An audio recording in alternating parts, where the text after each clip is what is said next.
بسم الله الرحمن الرحيم. الحمد لله رب العالمين، والصلاة والسلام على خير خلقه محمد وعلى آله وصحبه أجمعين، وبعد. نعمان ابن بشير رضي الله عنه روایت کی نبی علیه الصلاة والسلام تا نعمان ابن بشیر وای چې ما ته پلار څه هدیه راکړله، صدقه راکړله. په یو روایت کې راځي چې ما ته یو غلام راوباخه او ما ته یې ویلي چې د پلار وای چې ما پلار وای چې مور یې ورته ویلي، یعنی د نعمان ابن بشیر مور،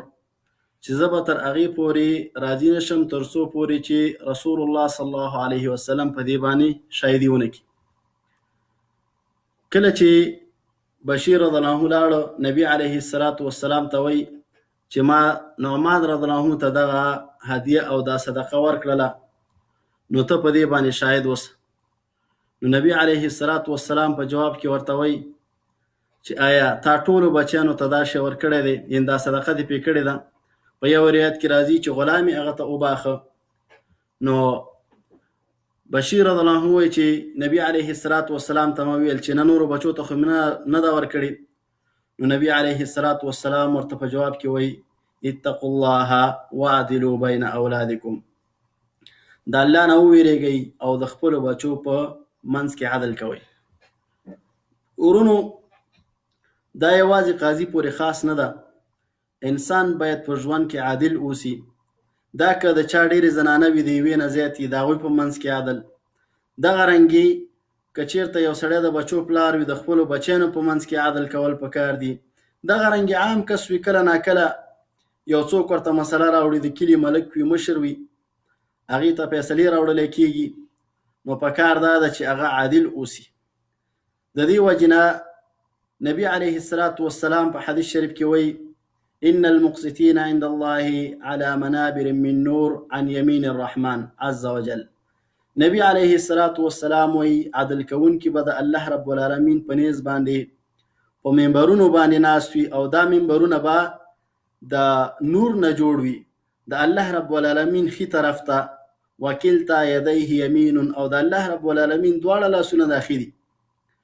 دا د چا دپاره دي؟ د هغه کسانو دپاره دي یعدلون فی حکمهم، چې دوی په خپلو فیصلو کې عدل کوي، و اهلیهم، او خپلو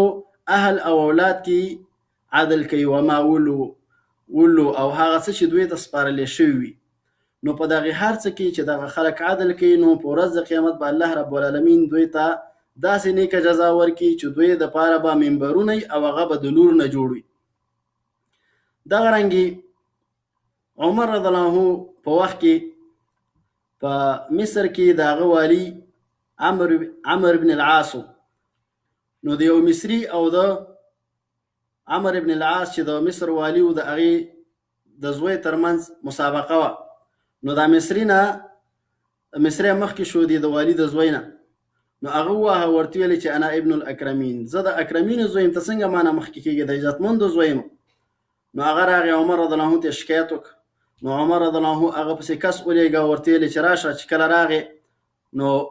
مصري ته هغه کوم څه باندې چې هغه والی او هغه په لاس کې ورکړه، ورته ویل چې د ابن الاکرمین ووهه چې تی وهلی. او هغه والي ته خپل هم غوسه شو، ورته ویلې چې تاسې کله نه دې خلکو ته د غلامانو خیال کوي، او حال دا چې د مور و پلار نه آزاد پیدا شوي دي.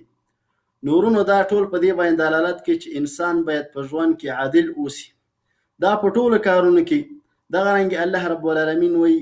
ان الله یأمر بالعدل والاحسان، الله رب العالمین امر کوي تاسې ته په عدل سره او دغه رنګې په نیکۍ سره، و ایتاء ذی القربى وینهى عن الفحشاء والمنکر والبغي، او الله رب العالمین د بېحیایي او بدۍ او د زناګانو د زیاتي کوونکو کارونو د دې نه منع کوي. دغه رنګې بل آیت کې الله رب العالمین وایي ان الله یأمرکم ان تؤدوا الامانات الى اهلها، الله رب العالمین تاسو ته امر کوي په دې باندې چې امانت دا خپل اهل ته وسپارئ. واذا حکمتم بین الناس ان تحکموا بالعدل، او کله چې د یو چا ترمنځ فیصله کوئ، نو په عدل باندې فیصله وکړئ، داسې ونه کوئ چې بې عدلي وکړئ. دغه رنګې رسول الله صلی الله علیه وسلم یو ځلې یو صحابي د يهودو ته ولېږه، هغه يهودو ته چې نبی علیه الصلاة والسلام د مدینې نه شړلي وو، نو هغوی ته ځینې کجوري په دا شکل باندې ورکړي وي چې هغوی به رعایت کړي او د هغې مقابل کې به څه کجوري اخلي او څه به رسول الله صلی الله علیه وسلم ته لیږي. نو نبی علیه الصلاة والسلام ورته عبدالله ابن رواحه یو صحابي دی، دی ورته ولېږه د دې په خاطر باندې چې په ونو کې کمې کجوري دي پخېدو ته نږدې شوي، نو د هغې اندازه واخلي، بیا د هغې اندازې له مخې رسول الله صلی الله علیه وسلم ته خپل حق ولېږي او هغه یهود ته خپل حق والي.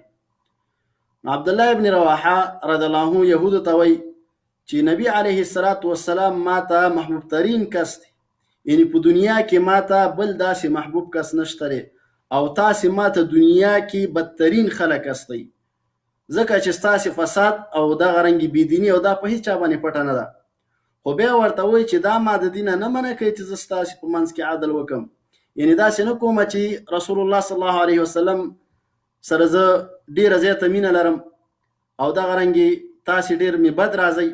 خو بیا هم زه عدل کومه چې څه موجود وي هغه لیکم، نو تاسې په اضافه او کم نه لیکمه. دغه رنګې الله رب العالمین وایي ولا یجرمنکم شنآن قوم على الا تعدلوا. الله رب العالمین وایي تاسې د په جرم کې واقع نه کې دښمني د یو قوم چې عدل باندې کوئ، اعدلوا هو اقرب للتقوى، نو تاسې عدل کوئ دا تقوا ته ډېره نږدې ده. اگر که د یو قوم سره د انسان دښمني وي، بد یې راځي، په دې وجه که چېرته داسې یو دوه کسه انسان ته راشي چې یو ډېر انسان ته محبوب وي او بل یې بد یې راځي او انسان په دې باندې پوه شو چې یاره د دې خلکو ترمنځ عدل نشم کولی، نو بیا ورته ښه دا ده چې بیخي د دوی ترمنځ فیصله ونه کړي، ورنه اعتذار وغواړي چې زه نشم کولی چې ستاسې په منځ کې عدل وکړم،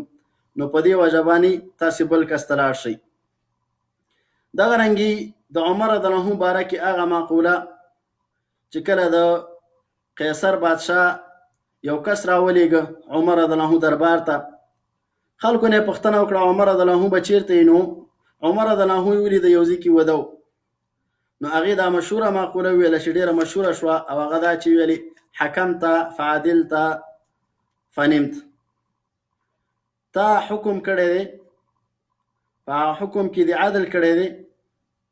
فامنت فنمت، نو په امن کې شوی نو ځکه اوده شوی. د عمر رضی الله عنه عدل خو ټولو دنیا ته ښکاره، نو په دې وجه هغه سره دی چې دیم کافر و او دغه د کافر بادشاه راغلی او چې خپل بادشاه لیده چې څومره حارسان ورته ولاړ دي او کسان ورته ولاړ دي او بیا هم په امن نه دی، او دغه رنګې مقابل کې عمر رضی الله عنه ګوري چې په یو عام ډاک باندې اوده دی، عادي خبره ده، هېڅ سره دی چې امیر المؤمنین دی، د مؤمنانو امیر دی، خو د دې سره سره هم ځان ته نه حارس ودرولی او نه داسې یو کس ودرولی چې د حفاظت وکړي د حفاظت دپاره. نو چې کله د حالت ولیدو نو ویل چې حکمت فعدلت فامنت فنمت، تا حکم کړی دی عدل لیکړی، نو په دې وجه په امن کې او د شوی بغیر د حارسان نه چې کله دی عدل وکړو په حکم کې نو تا ته څوک ضرر نه رسي. نو په دې وجه ورونو په کار دا ده چې انسان عادل اوسي. دغه رنګې که چېرته موږ او تاسې د صحابو مثالونه په دې باره کې راواخلو بې حسابه دي. د علي رضی الله عنه په باره کې راځي چې هغه یو درع دې ته وایي چې د اوسپنې جامې وي او جنګي حالاتو کې اچولی کېږي، هغه یو یهودي اخیستې وه او سره دی چې علي رضی الله عنه هم د وخت حاکم و، یو قاضي ته لاړل، اوس وخت کې به څوک د عادي یو چارواکی وي یا یو مشر وي د هغې سره یې لانجه ته نشي کولی، خو د علي رضی الله عنه په وخت کې هغه د وخت حاکم و او هغه د خپل حکم یو قاضي ته لیږي، خپل یو قاضي ته ځي د دې لپاره چې هغه یهودي د هغه جنګي جامې اخیستي چې په دې باره کې فیصله وکړي. نو کله چې قاضي وکته چې ظاهرا د علي رضی الله عنه سره دلیل نشته، سره دی چې په دې کې د هېڅ چا شک نه و چې علي رضی الله عنه په حقه دی، ځکه هغه یهودي او د یهودانو مکر او فریب دا په هېچا باندې پټ نه دی، او علي رضی الله عنه دا صحابي او جلیل القدر صحابي و. نو کله چې حاکم او دغه رنګه قاضي وکتل چې ظاهري دلایل د يهودي قوي دي، نو فیصله په يهودي ته وکړه، نو په دې وجه باندې هغه يهودي مسلمان شو، اسلام قبول کړ، چې اسلام دومره عادل دین دی چې ته وګوره چې سره دی چې دا کم جنگي لباس چې دا د علي رضی الله عنه خو چې کله هغه سره دلیل نو موجود، نو دا د قاضي ماته راکړله. نورونو انسان ته پکار ده چې په خپل ژوند کې دغه رنګي دا د اولاد ترمنځ وي، که دا د زنانو ترمنځ وي، که دا په هر حالت کې وي انسان عادل اوسي. نو په دې وجه دغه رنګي بل حدیث شریف کې راځي، رسول الله صلی الله علیه وسلم وی 7 یذلهم الله فی ظله یوم لا ظل الا ظله. وکسان دي الله رب العالمین به